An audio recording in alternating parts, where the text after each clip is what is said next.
kamusta kayo? Handa na ba kayong maglakbay pabalik sa nakaraan? Sa ating pagtatalakay ngayon, bubuklitin natin ang kwento kung paano ba natin sinimulan pag-aralan ang isa sa pinakamakapangyarihang gamit natin, ang wika. Tara, simulan na natin! So, ito yung pinakatanong natin, di ba?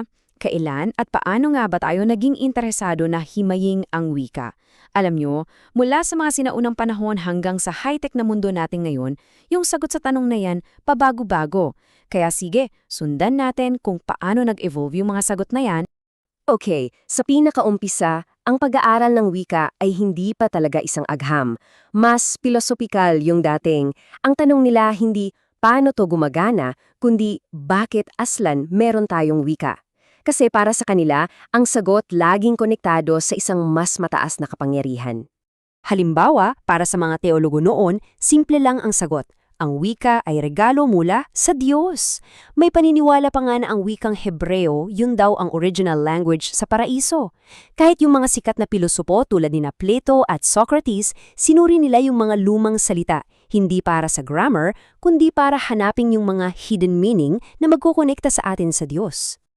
Okay, talon tayo ngayon sa isang malaking pagbabago. Mula sa tanong na bakit, biglang nag-shift yung focus, naging paano. Paano nga ba nagkakaugnay-ugnay ang libo-libong wika sa mundo? Dito na nagsimulang maging isang siyensya ang lingwistika. At boom! Pagsapit ng ika-19 na siglo, sumabog ang revolusyon. Yung dating paghahanap lang ng kahulugan, napalitan na ng masusing investigasyon. At may tatlong bida tayo sa kwentong to na babago sa lahat magpakailanman. Eto na sila, ang tinaguriang tungkong talan ng lingwistika. Sina Bopp, Grimm at Rask. Sila yung mga orihinal. Bawat isa sa kanila may kanya-kanyang focus. Si Bopp sa Sanskrit, si Grimm sa German at si Rask sa Icelandic. At sa paghahambing nila sa mga wikang to, sinimulan nilang buuin yung parang family tree ng mga wika. Ang tawag sa disiplinang sinimulan nila? Lingwistikang historical. Ang goal, simple lang. Patunayan na ang mga wika, parang mga tao, ay may iisang ninuno at nag-evolve lang over time. At naging sobrang successful nito ha? Isipin nyo, pagdating ng 1970, halos lahat ng wika sa mundo nakahon na sa kanya-kanyang pamilya. Sige, mula sa pagtingin sa family tree, mag-zoom in naman tayo. Kung dati ang tinitingnan ay yung buong kagubatan ng mga wika, ngayon susuriin natin ang bawat puno, bawat dahon.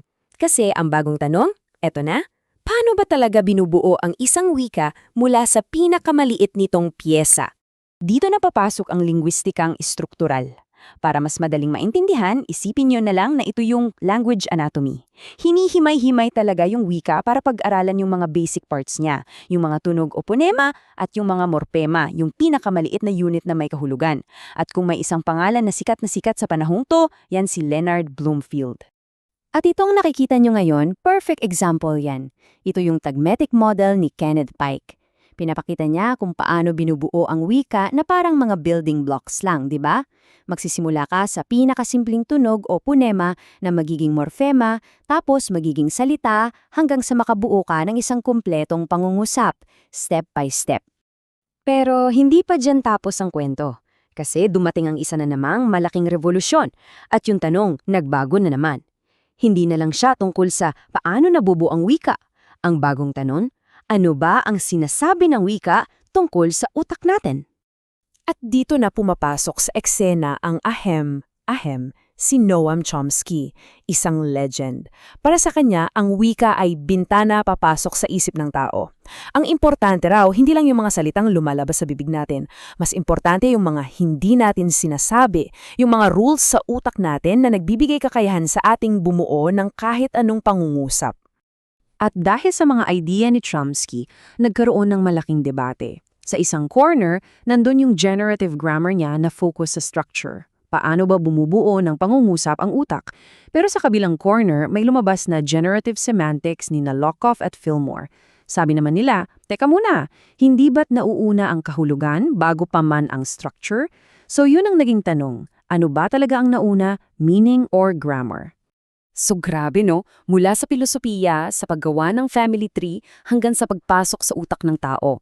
Ang layo na ng narating natin.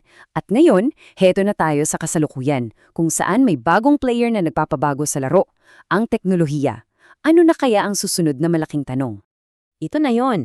Ang tawag sa pinakabagong field ay linguistikang matematikal o mas kilala nating lahat bilang computational linguistics. Dito, ginagamit na ang lakas ng math at computers para suriin ang wika sa paraang hindi natin kaya noon. Sabi nga nila, baka ito na ang maging pinaka-mainstream na disiplina sa hinaharap. At dito natin iiwan ang ating usapan sa isang mundo kung saan yung mga computer at AI ay natututo ng magsalita at umintindi na parang tao. Ano sa tingin nyo ang susunod na malaking tanong na kailangan nating sagutin tungkol sa wika? Ang sigurado lang, ang paglalakbay na ito hindi tatapos. Tuloy-tuloy lang.